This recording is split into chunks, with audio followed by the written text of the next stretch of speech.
মানুষকে খোসা মারা যাদের ভালো লাগে, এই গরমে বানালাম হেলদি মিল্কশেক। এই রিক্সা খুব মিস করতেছি, ডায়েটের জন্য এই পানি সাহারা মরুভূমি থেকে। আসসালামু আলাইকুম এভরিওয়ান, কেমন আছেন সবাই? আরেকটি নতুন ব্লগ নিয়ে চলে আসলাম আপনাদের মাঝে। তো এখন হচ্ছে সকাল 7:30টার মতো বাজে, আর আমার মেয়ে তো চলে গেছে, ওর আবার এক্সাম চলতেছে। তো এখন যে পানিটা দেখতেছেন এটি কিন্তু সবার জন্য খুব উপকার, বিশেষ করে হচ্ছে যারা ডায়েট করতে চাচ্ছেন, ওজন কমাতে চান, তাদের জন্য তো খুবই কাজে দিবে এই পানিটা। তো আমি দেখতে পারলেন যে কি কি মিশালাম পানির মধ্যে। এটা কিন্তু আগের দিন রাতেও রাখা যায়, তো আমি আজকে সকালে রাখছি, রাতের বেলা আমার রাখার কথা খেয়াল ছিল না। পুদিনা পাতা দিয়েছি, লেবু দেখতে পাচ্ছেন, দারুচিনি, লবঙ্গ দিয়েছি। এই পানিটা রাতের বেলা রাখতে পারলে আরো ভালো হয়, সকালবেলা প্রতিদিন খেতে হবে। তবে এই পানিটা খাওয়ার সময় যদি একটু হালকা গরম করে নেওয়া যায় তাহলে কিন্তু আরো ভালো হয়, কুসুম গরম করে খেলে ভালো হয়। আর সাথে একটু যদি মনে করেন যে লেবুটা একটু বেশি টক লাগতেছে তো মধু নিতে পারেন, 1/2 চা চামচ। আমি এখন মোছামুছির কাজ করতেছি, মেয়ে চলে আসবে ও এক্সাম দিয়ে। তো আমি দেখি আজকে কিচেনের এই টেবিলটা সবসময় ময়লা থাকে, মানে এত জিনিস বেশি হয়ে যায়, এটা ওটা রাখতে রাখতে টেবিলটা সবসময় ভরাই থাকে। তো আজকে দেখি টেবিল থেকে সব সরাই আমি এগুলো মুছি। টেবিলটা খালি থাকলে বেশি ভালো লাগে। এই টিস্যুগুলো কিন্তু ওয়েট টিস্যু, এখানে হচ্ছে ডিটারজেন্ট দেওয়া থাকে, এই টিস্যুগুলো দিয়ে মুছলে খুব ভালো হয়। দেখতে পাচ্ছেন টেবিলের অবস্থা কি।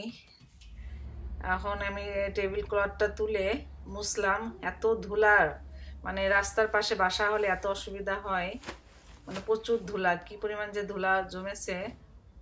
আর চেয়ারে কভারগুলো লাগিয়ে দেই। আর সেদিন সময় চ্যানেলে দেখলাম যে হচ্ছে বলতেছে সাহারা মরুভূমি সব ধুলো নাকি এত বাতাসে সব নাকি ইউরোপে চলে আসতেছে। তো সত্যি তো তাই, দেখি ইদানিং মানে ধুলাটা পরিমাণটা অনেক বেড়ে গেছে, যেটা আগে এতটা ছিল না। তো যাই হোক, আর এই যেদিন ফার্নিচার মুছতে মুছতে কিন্তু অনেক টাইম লেগে যায়। এখনও পর্যন্ত ব্রেকফাস্ট করে নিয়ে, ওদিকে মেয়ে হয়তো চলে আসবে কলেজ থেকে, ও এসে দেখবে যে এখনও আমি ব্রেকফাস্ট করে নিয়ে, আর বলবে আম্মু কি করতেছিল এতক্ষণ।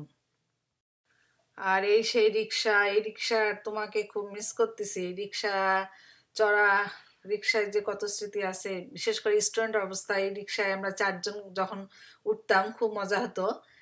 আসলে বিদেশে সেই রিক্সাটাকে খুবই মিস করতেছি, কবে যে আবার ঢাকায় যাব। এই তো আমাদের এখন নাস্তা খাচ্ছি, এখন আমার মেয়েও চলে এসেছে অলরেডি, ওর কলেজে চলে এসেছে। তো এখন আমরা নাস্তা খাচ্ছি, আর এর মধ্যে আমি কাজ টাজ সব শেষ করেছি, রান্না বান্নাও শেষ। কতক্ষণ পরীক্ষা মিশা তোমাদের? 20 মার্কের পরীক্ষা 4 ঘন্টা? উরি আল্লাহ, তার মানে এক একটা প্রশ্ন উত্তর কতটুক থাকে, কত নাম্বারে থাকে? ডিপেন্ড করে। হুম, ডিপেন্ড করে কোন কোশ্চেন কোনটা। এক একটা 4 ঘন্টা 20 মার্কের, উরি আল্লাহ। না খাও, আমি খাচ্ছি আর গল্প করতেছি, তুমি হচ্ছে না খেয়ে গল্প করো। আমি জুস দিছি, তুমি জানিস আমার চা ভালো লাগে, চা ছাড়া আমি, আর পরোটা তো আমার এই যে মাংসের ঝোল দিয়ে ভালো লাগে না, চা দিয়ে ভালো লাগে সবচেয়ে পরোটা, গরম গরম পরোটা চা দিয়ে। তো এখানকার আসলে সিস্টেমটা পুরোটা ডিফারেন্ট বাংলাদেশের এডুকেশন সিস্টেমের তুলনায়।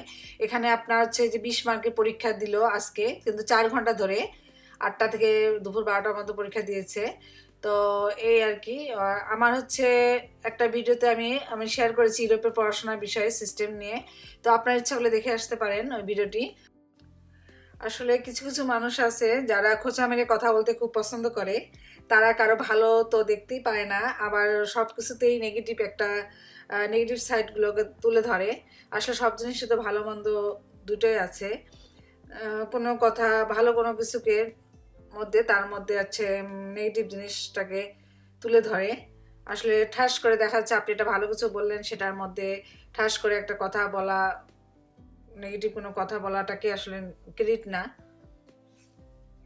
তো এটি আমি এই কথাটা বললাম এই কারণেই যে আসলে যখন আমরা ফ্রান্সে আসি, যখন আমি ইমিগ্রেন্ট করে তো এসেছি এখানে, তো যখন অনেকের সাথে সবার সাথে বলেছি, তো কিছু কিছু মানুষ তো ভালো বলেছে, আর কিছু কিছু মানুষ আছে যারা আর কি অনেকে নেগেটিভ সেন্সে নিয়েছে, আরে ওই দেশে যাচ্ছেন ছেলে মেয়ে মানুষ করতে পারবেন, আর হচ্ছে বেধর্মীদের দেশ, ওখানে গেলে কি কিছু কালচার ঠিক থাকে, এই আর কি ইত্যাদি ইত্যাদি।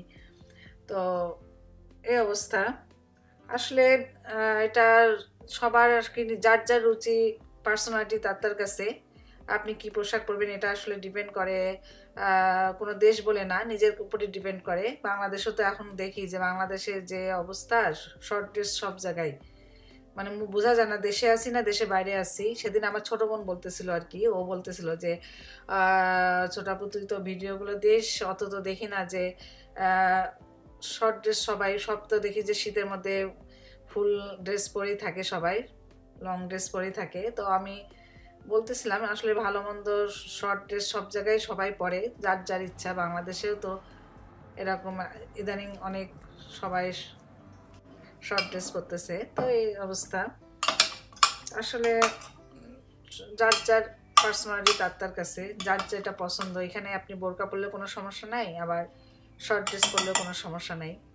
তো আসলে কিছু মানুষ আছে এরকম খোঁজা মেরে কথা বলতে খুব পছন্দ করে।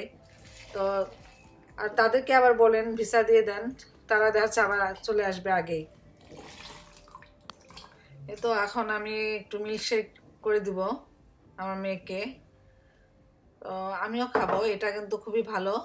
এখানে আমি টক দই নিয়েছি, আর কলা দিলাম একটা, আর খেজুর আমি আগে থেকে দুধের সাথে ভিজিয়ে রেখেছিলাম, সেটা এখন দিয়ে দিচ্ছি। এটা আসলে আমার মেয়ে হচ্ছে খেজুরও খেতে চায় না, দই দিলে খেতে চায় না, যার কারণে আমি এভাবে ওকে দেই মাঝে মধ্যে। তো এটা সবসময় খাওয়া ভালো, আর এটা গরমের জন্য তো খুবই ভালো। আমাদের এখানে তো অলরেডি গরম পড়া শুরু হয়েছে, পড়তেছে, আর বাংলাদেশে তো অলরেডি গরম পড়েছে। তো এটা করে দিতে পারেন বাচ্চারা স্কুল থেকে আসার পরে। আসলে এখনকার বাচ্চারা তো মানে বাচ্চা না, ছেলে মানে বড় হলেও একই যন্ত্রণা।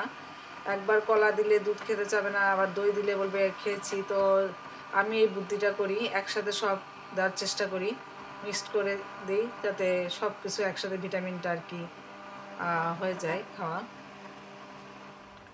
এই তো আজকের ভিডিও কেমন লাগলো অবশ্যই লাইক কমেন্ট করে জানাবেন। সবাই ভালো থাকবেন, সুস্থ থাকবেন, নিরাপদে থাকবেন। আবার দেখা হচ্ছে ইনশাল্লাহ নেক্সট কোনো একটি এপিসোডে। আল্লাহ হাফেজ।